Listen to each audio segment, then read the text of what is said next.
এক সময়ের ইন্টারনেটের সেনসেনেস রানু মণ্ডলের এবার শোচনীয় দশা দেখে চোখে জল আসবে সকলের। তবে 2019 সালে রানাঘাটের রেল স্টেশনে গান গেয়ে রাতারাতি তারকা হওয়া রানু মণ্ডলের জীবন এখন চরম দুর্দশার মধ্য দিয়ে কাটছে।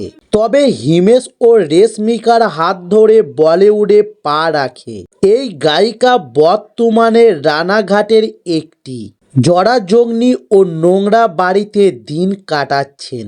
সাম্প্রতিক এক ভিডিওতে দেখা গেল তার ঘরের মেঝেতে আবর্জনা এবং চারপাশে পোকামাকড়ের উপদ্রব।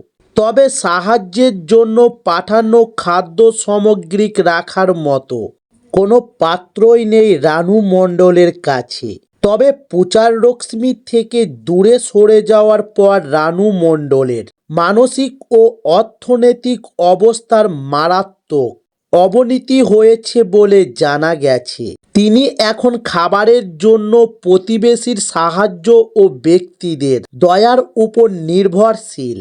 তবে এক সময়ে মুম্বাইয়ের বিলাসবহুল জীবন ছেড়ে বর্তমানে প্লাস্টিক সিটে বসে খাবার খেতে হচ্ছে তাকে। তাই ভাইরাল খ্যাতির ক্ষণস্থায়ী প্রকৃতি এবং এক প্রতিভাশীল শিল্পীর এমন পতন নেট দুনিয়ায় এবার ব্যাপক আলোড়ন সৃষ্টি করেছে।